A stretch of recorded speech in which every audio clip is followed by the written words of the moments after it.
હાલો dear students, દરેક વિદ્યાર્થીનું સ્વાગત છે આપણા platform Kanejiya sir GPSC teacher અને મેન્ટરમાં.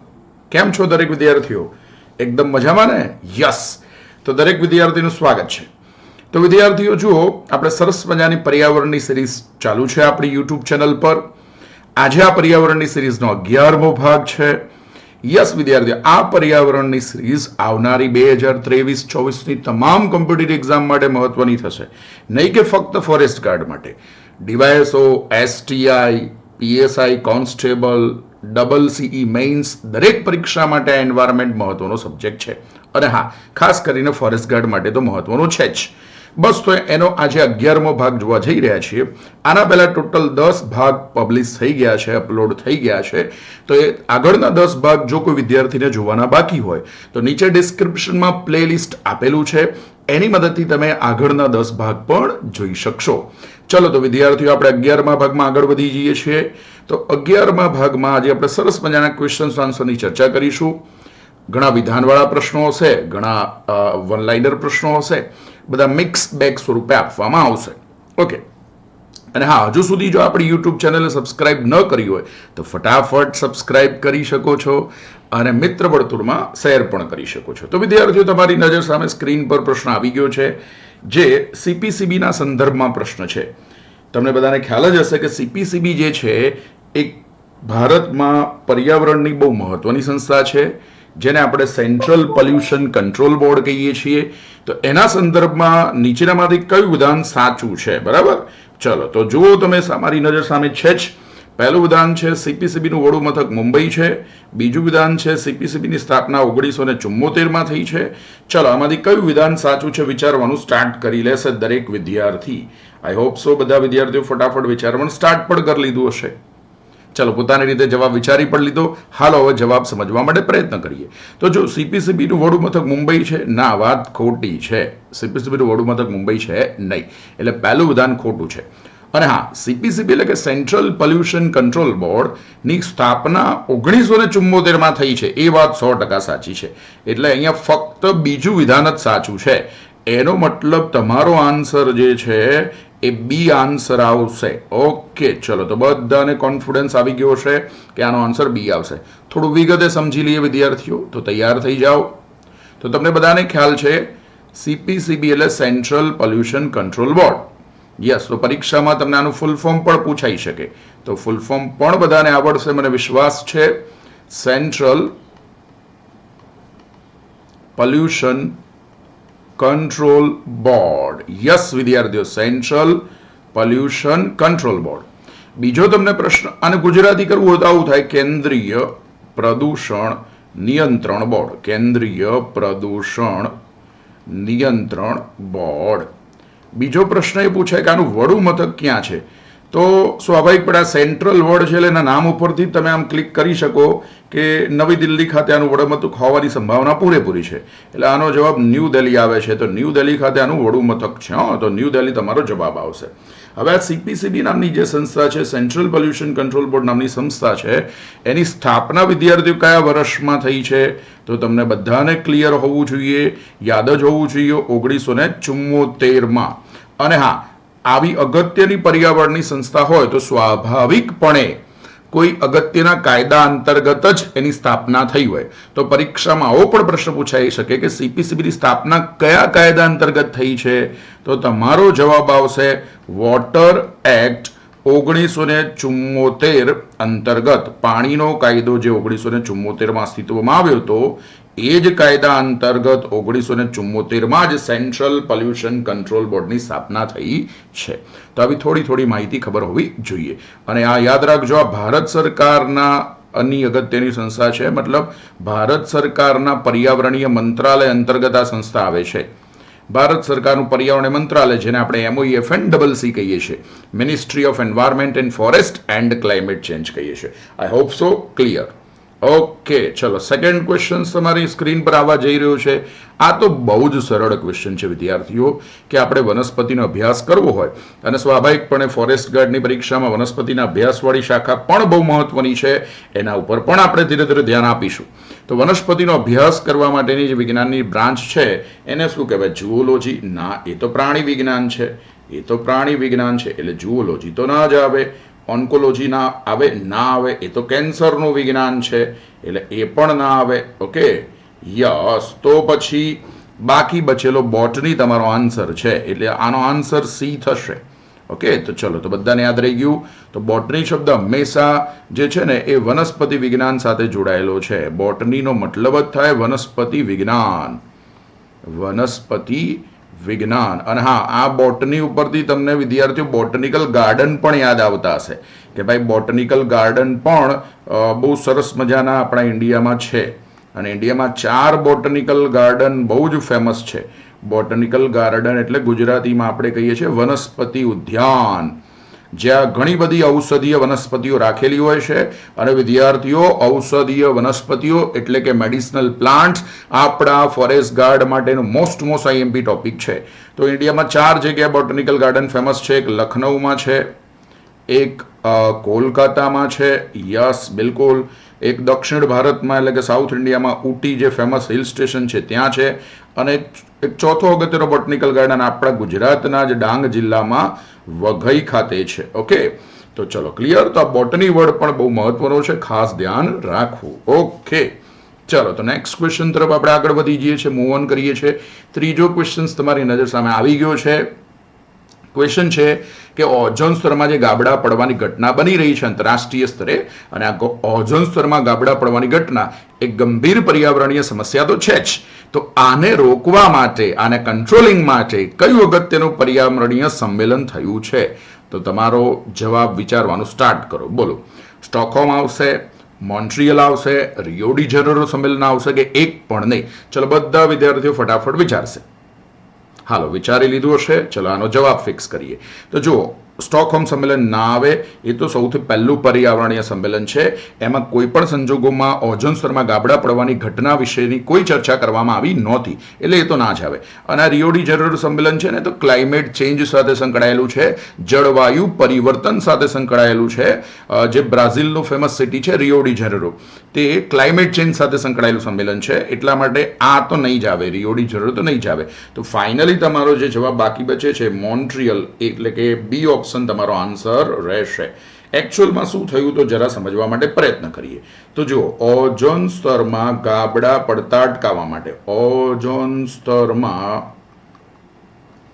ગાબડા પડતા અટકાવવા માટે, યસ, ઓઝોન સ્તરમાં ગાબડા પડતા અટકાવવા માટે મોન્ટ્રિયલ સિટી ખાતે બધા ભેગા થાય છે, જેને આપણે ઇતિહાસમાં મોન્ટ્રિયલ સંધિ તરીકે ઓળખીએ છીએ.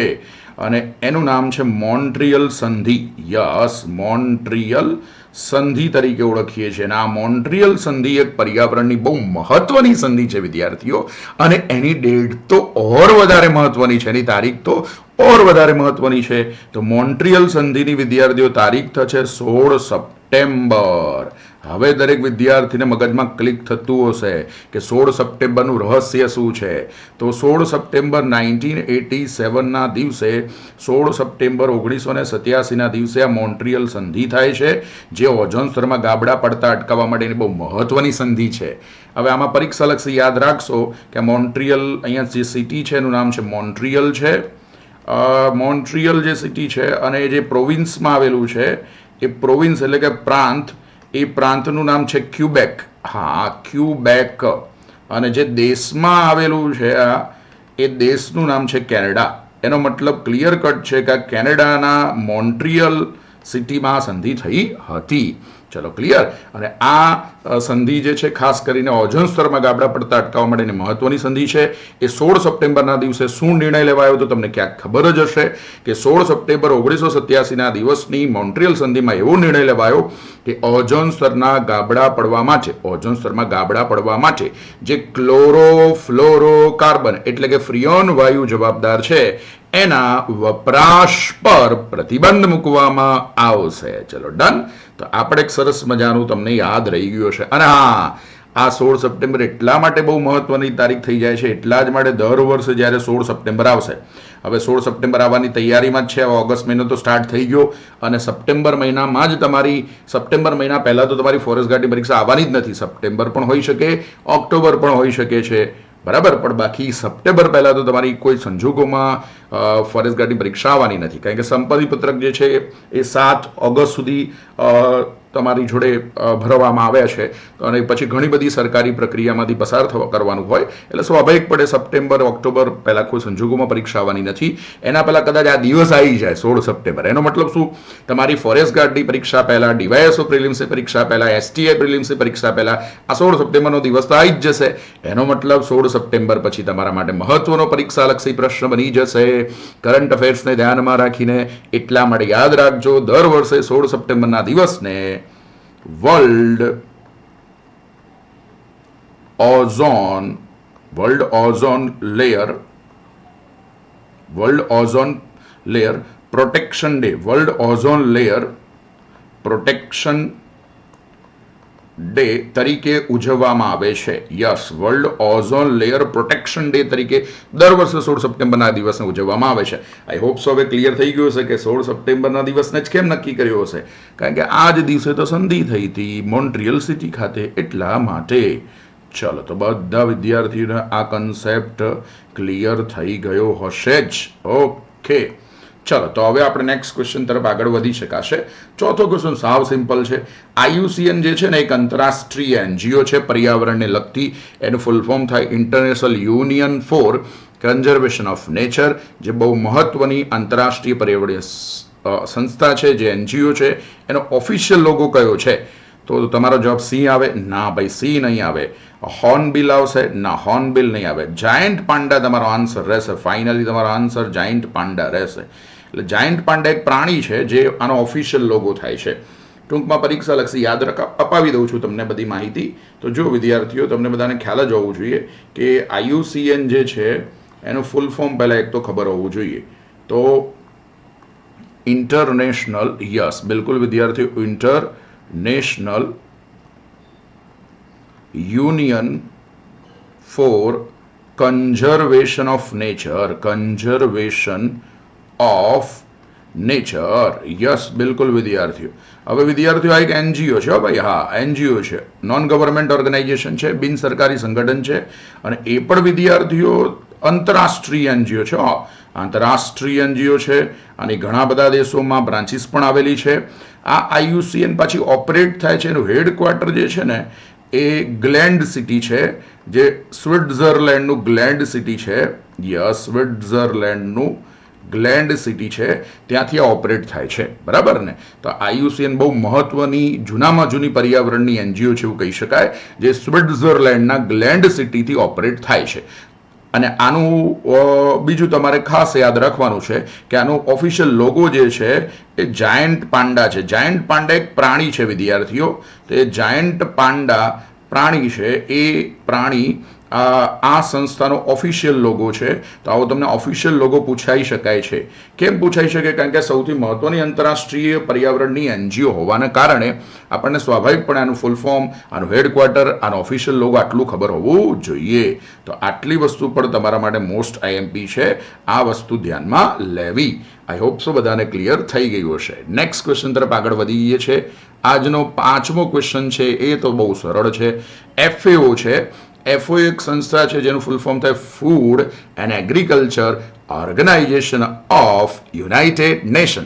આ સંસ્થાનું વિદ્યાર્થી હેડક્વાર્ટર ક્યાં આવે? લંડનમાં આવે? તો ના, લંડનમાં નહીં આવે. નાઇરોબી કેનિયામાં આવશે? ના, નહીં આવે.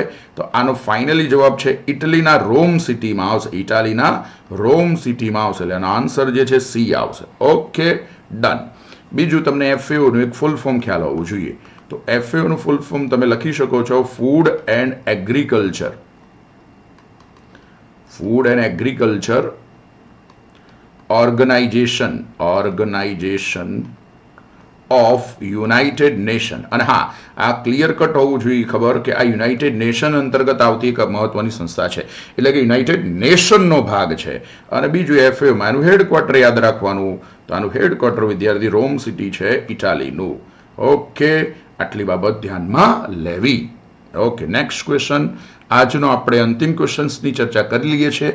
આ પણ બહુ ટ્રિકી ક્વેશ્ચન્સ છે, એમાં દિમાગ થોડું લગાવવું પડશે, થોડું સમજવું પડશે, તો તમને આવડી જશે. કાર્બન સિંક એટલે શું? આ એક ટેકનિકલ વર્ડ છે, પર્યાવરણનો વર્ડ છે કે ભાઈ કાર્બન સિંક એટલે શું? તો લીલો રંગ ના, કાર્બનનું ઉત્સર્જન ના, આમાં કાર્બનનું શોષણ કરવામાં આવે, એટલા માટે આનો જવાબ લીલો વૃક્ષ આવે. હવે આનો આન્સર બી કેમ આવ્યો તો સમજાવું તમને, આવી જાઓ. ચલો, તો તમને બધાને ખબર છે ભાઈ અહીંયા ટેકનિકલ વર્ડ છે કાર્બન સિંક. Carbon sink. હવે સિંકનો મતલબ જ થાય શોષણ. તમને આટલું ખબર હોવું જોઈએ, સિંકનો મતલબ જ શોષણ થાય. અરે સિંક એટલે આપણે દેશી ભાષામાં નથી કહેતા પેલું વોશ બેસિન. સવારે ઉઠીએ છીએ અને આપણે બ્રશ કરીએ છીએ અને પછી હાથ થૂ કરીએ છીએ. ભાઈ મારે ના છૂટકે આ ટાઈપમાં સારું કરવું પડે છે. સવારે ઉઠીને હાથ થૂ કરો છો ને આપણે વોશ બેસિનમાં, તે વોશ બેસિનનું બીજું નામ પાછું સિંક પણ છે. વોશ બેસિનનું બીજું નામ સિંક પણ છે. એનો મતલબ શું થયો કે જે સિંક વર્ડ છે ને એ હંમેશા શું કરે? શોષણ કરે. હા, સિંકનો મતલબ જ શોષણ થાય. તો તમે ઓપ્શનમાં જુઓ કે એક જ ઓપ્શનમાં એવું હતું કે જે શોષણ કરી શકે, કાર્બનનું શોષણ કરી શકે. તો એનો મતલબ શું થયો કે આનું ગુજરાતી થાય કાર્બનનું શોષણ. હવે વિચારો, તમને બધાને ખબર છે કે કાર્બનનું શોષણ કરવાની તાકાત કુદરતમાં, પર્યાવરણમાં કોની જોડે છે? અરે તો બધાને ખબર હોય, લીલા વૃક્ષો. યસ, લીલા વૃક્ષો જ કુદરતમાં કાર્બનનું શોષણ કરશે. કેમ? બોલો, કેમ કાર્બનનું શોષણ કરશે? કાર્બન એટલે કાર્બન ડાયોક્સાઇડનું શોષણ કરશે. તો લીલા વૃક્ષોમાં સતત પ્રકાશ સંશ્લેષણની પ્રક્રિયા હાલતી હોય ને ભાઈ. યસ, બિલકુલ, લીલા વૃક્ષોમાં સતત પ્રકાશ સંશ્લેષણની પ્રક્રિયા હાલતી હોય અને આ પ્રકાશ સંશ્લેષણની ક્રિયામાં શું થાય? કાર્બન ડાયોક્સાઇડ એટલે કે કાર્બન. તમે કાર્બન ડાયોક્સાઇડ બોલો કે કાર્બન બોલો, મૂળ તો એ કાર્બન તો છે જ.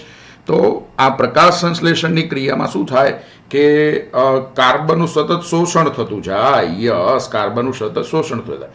પ્રકાશ સંશ્લેષણની પ્રક્રિયામાં કાર્બનનું સતત શોષણ થાય. તેનો મતલબ શું થયો? પ્રકૃતિમાં, પર્યાવરણમાં જેટલા લીલા વૃક્ષો વધારે હોય એટલું પર્યાવરણના સંદર્ભમાં સારી વસ્તુ છે. કેમ? તો ઉદ્યોગો અને વાહન દ્વારા જે કાર્બન ડાયોક્સાઇડ ઉત્સર્જિત થયું હોય ને એ બધો પ્રકાશ સંશ્લેષણની ક્રિયામાં વપરાઈ જાય, એટલે કે કાર્બનનું શોષણ થઈ જાય, એટલે કે કાર્બન સિંકની ભૂમિકા ભજવે. કોણ? આ બધા લીલા વૃક્ષો. મતલબ કે પ્રકાશ સંશ્લેષણની પ્રક્રિયા કાર્બન સિંકની ભૂમિકા ભજવે, એના કારણે બધું કાર્બન જે છે શોષાઈ જાય. એનો મતલબ શું થયો? અલ્ટિમેટલી પછી વાતાવરણમાં કાર્બન ડાયોક્સાઇડનું પ્રમાણ થોડું નિયંત્રણમાં આવી જાય, જેના કારણે પછી આગળ જતા ગ્લોબલ વોર્મિંગ ના થાય. એના માટે આ લીલા વૃક્ષો અત્યંત અનિવાર્ય છે. આઈ હોપ સો દરેક વિદ્યાર્થીને સમજણ પડી ગઈ હશે. તો આવું સરસ મજાનું કન્સેપ્ચ્યુઅલ એટલે કે સમજણ શક્તિ આધારિત તૈયારી કરવા માટે ડેફિનેટલી તમે આપણા પ્લેટફોર્મ કનેજીયા સર જીપીએસસી ટીચર અને મેન્ટરમાં જોડાઈ શકો છો. ફટાફટ આપણી યુટ્યુબ ચેનલને સબસ્ક્રાઇબ કરી શકો છો અને આટલા સરસ મજાના કન્ટેન્ટના વિડીયોને, જે સમજણ શક્તિ સાથેનો વિડીયો છે, એને તમે ભરપૂર માત્રામાં મેક્સિમમ તમે ગુજરાતમાં શેર કરી શકો છો. હવે આપણી યુટ્યુબ ચેનલ પર લગભગ 800 થી 900 સબસ્ક્રાઇબર્સ હવે જોડાઈ ગયા છે. દરેક વિદ્યાર્થીનો ખૂબ ખૂબ આભાર કે તમે આપણા પ્લેટફોર્મને સારો પ્રતિસાદ આપી રહ્યા છો. પણ હવે તમારો પણ એક પરમ કર્તવ્ય બને છે કે આટલું સરસ મજાનું કન્સેપ્ચ્યુઅલ તમને કન્ટેન્ટ મળતું હોય તો તમારી એક ફરજ બને છે કે તમે મેક્સિમમ ગુજરાતમાં શેર કરો, તો મેક્સિમમ વિદ્યાર્થીઓ આપણા પ્લેટફોર્મમાં જોડાઈ શકે અને મેક્સિમમ બધાને લાભ મળી શકે.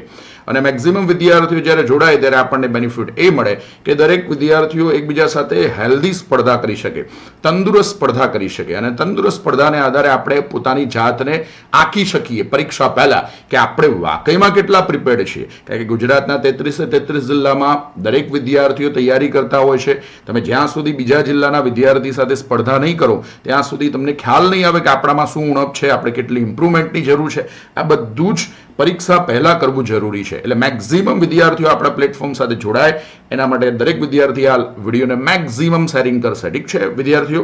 તો આવું સરસ મજાનું કન્ટેન્ટ આપણે તમને સમજાવતા રહીશું, શીખવાડતા રહીશું.